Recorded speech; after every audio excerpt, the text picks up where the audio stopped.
क्या को educational schools जरूरी है? क्या इंडिया में बढ़ते हुए वुमेन के अगेंस्ट वायलेंस को एजुकेशनल स्कूल्स घटा सकता है? क्या एक लड़का और लड़की को एक साथ क्लास में बैठना देना चाहिए? ये सब क्वेश्चंस तो यूपीएससी या अदर कॉम्पिटिटिव एग्जाम्स में आ जाता है, लेकिन ये मैसेजेस आम लोगों तक नहीं पहुंचता है। In the next couple of minutes, I'll try to answer each and every question regarding co-education with a scientific reason behind it. Watch this video till the end, और अगर आपको ये वीडियो पसंद आए तो लाइक और शेयर जरूर कीजिएगा दोस्तों।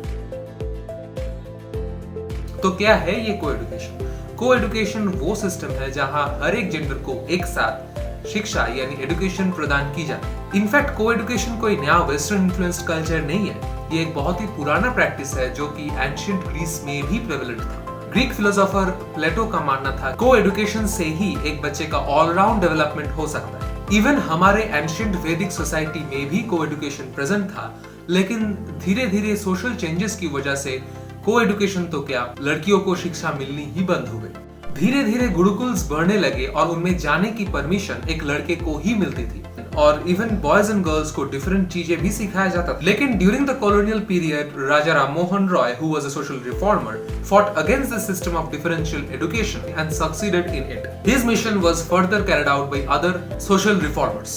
Modern day research ये भी बताता है कि co-ed schools में opposite gender के साथ करीब 72% बच्चे फ्रेंडली होते हैं, whereas the number reduces to 58% in a same-sex school. आइए को-एजुकेशन के कुछ पॉजिटिव्स पे फोकस करें।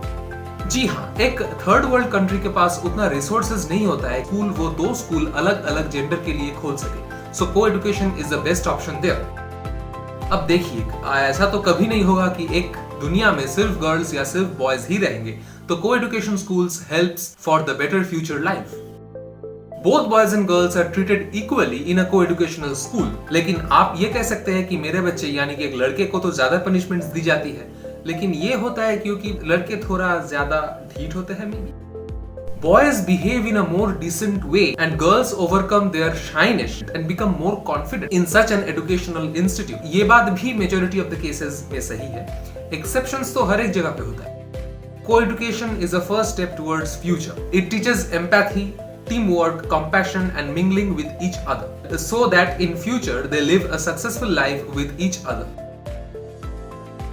लेकिन अभी भी कुछ लोगों का मानना है कि को एजुकेशनल स्कूल्स हमारे इंडियन कल्चर के अगेंस्ट में है। कुछ लोग ये भी मानते हैं कि लड़कियों को एक फ्रीनेस अपना गर्ल स्कूल में ही ज्यादा मिलता है, वो फ्रीली ड्रामेटिक स्पोर्ट्स या डिबेट में पार्टिसिपेट कर सकते हैं। एक रिलीजियस ग्रुप का ये भी मानना है कि को एजुकेशन हमारे सोसाइटी के लिए बहुत ही बुरा है। 13 से 19 साल के बच्चे बिगड़ने के लिए ज्यादा चांसेस होते हैं, बट मुझे लगता है कि ये इग्नोरेंस हमारे देश में क्राइम रेट्स को बढ़ावा देने के लिए कहीं ना कहीं रिस्पॉन्सिबल है। So it should also be acknowledged that in a fast changing society, co-education has to become a solution. Today, girls are entering professions in large numbers and many of them are heading big organizations.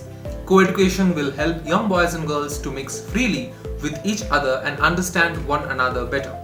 Today's children are tomorrow's citizen and we should also encourage कि उनका development एक free और healthy atmosphere में हो। वो दिन गए जहां लड़कियों को सीमा घर के 4 दीवारों तक ही सीमित रहती थी। आजकल लड़कियां भी कंपटीशन देख के पीछा नहीं हटती है बिल्कुल, बल्कि लड़कों जैसा स्पिरिट्स से उनका डट के सामना करती है।